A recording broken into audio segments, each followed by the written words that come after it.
Over the years, Sarah would come to think of that conversation and realize she did need to stand up for herself, for she never received support from anyone else. If you don't have a voice, you won't be heard.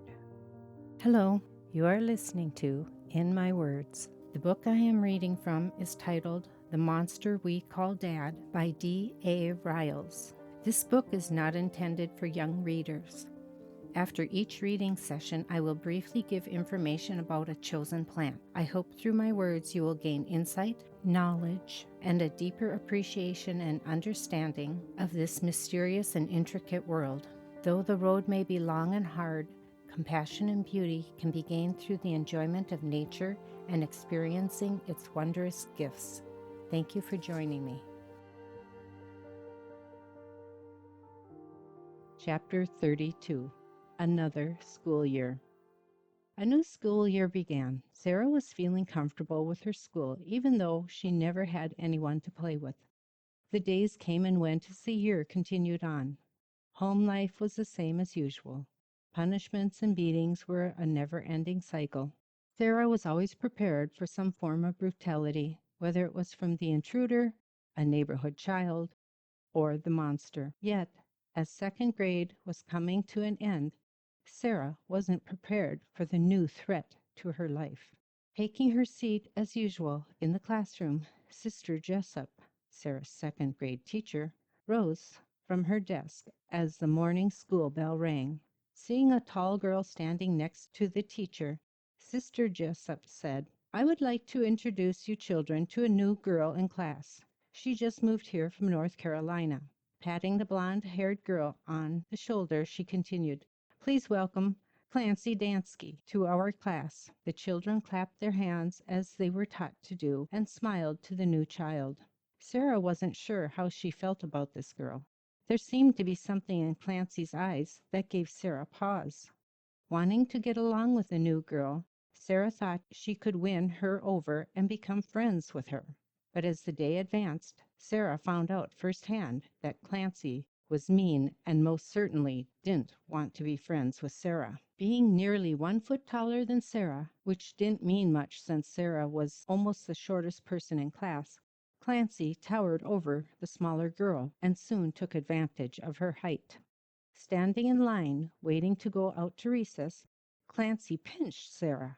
For a moment, Sarah thought it might have been an accident, but Clancy did it again, and this time she did a twisting pinch, which hurt even more. Later that day, when Sarah was at home, she would see a bruise where Clancy had pinched her, but for now, she turned around and looked at Clancy with questioning eyes. Clancy just smiled with a knowing sneer on her pale face. Clancy wasn't a pretty girl by any means. She had a large oval face, long nose, long blonde hair, green eyes, and too high of cheekbones to fit her face.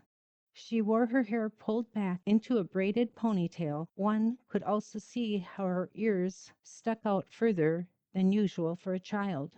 But perhaps she would grow into her looks. Why did this girl have to come to my school? Sarah wondered to herself. Why does she have to pick on me? For the rest of the school year, Sarah tried not to be next to the tall girl while standing in line at school. Whether she was in front of Sarah or behind Sarah, it didn't matter. For if Sarah were in front of Clancy, Clancy would pinch Sarah in the back, sides, or arms. If she were standing behind her, then Clancy would turn around and pinch her on her arms, neck, or stomach. The pinches weren't a small pinch. They always seemed to be a twisting, hard pinch. One time, Sarah tried to be brave and decided to tell the teacher about the bullying, hoping that Sister Jessup would stop Clancy from being so mean. But all that did was make it worse. She thought the teacher would stop the meanness from happening. Sister Jessup didn't care to hear what Sarah had to say. She didn't care that the girl was being picked on. "Stop being a tattletale," Sister Jessup said snidely. "You need to learn to fight your own battles." Sister Jessup continued her barrage of insults to the child, saying, "If you're going to let people pick on you, then you'll never be able to take care of yourself when you're older. Now stand in line and be quiet." Sarah learned that it would be better not to tell anyone about what happens to her. Besides, Clancy just hurt her even more for telling. Although Sister Jessup was very harsh on the young girl, over the years, Sarah would come to think of that conversation and realize she did need to stand up for herself, for she never received support from anyone else. If you don't have a voice, you won't be heard, Sarah thought to herself. I appreciate all of you who are watching my videos. Leaving a comment will help my videos get noticed more in the future and allow other people to view them. Also, purchasing one or both of my books will be very helpful. Thank you for your time and consideration. Chapter 33. A New Chapter. A new chapter in the Schultz family was beginning, for Thomas was finally able to quit working at the chicken farm and begin a new profession.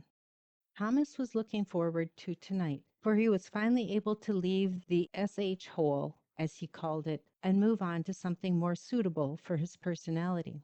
Arriving at work, Thomas felt a sense of ease. He no longer had to put up with all the crap that literally came his way. Walking into the office, he saw his boss, Gustav. Approaching Gustav's desk, Thomas said with clear confidence, "I'm quitting." "Wait a minute, Schultz," Gustav said with ill ease, knowing that Thomas was one of his better workers. "You can't quit on me. I'm not just up and quitting." Thomas paused for dramatic effect. "I've told you before that I was looking for work elsewhere. Guess you should have been looking for someone to take my place." "Where are you going to work?" Gustav questioned, hoping that Thomas was just having a bad day and wanted to vent.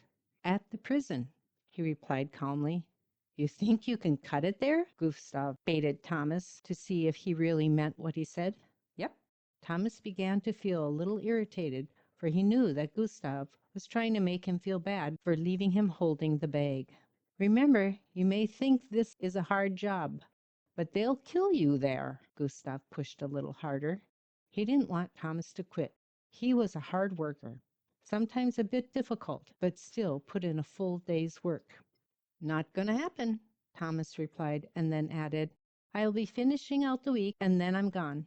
Looking almost regretful, he continued, "I really do hope you find someone to take my place by then. I'm sure going to miss ya." Lightly smiling, Thomas replied, "I'm certainly not going to miss this place, but you were a pretty decent boss." The two nodded knowingly to each other as Thomas left the room.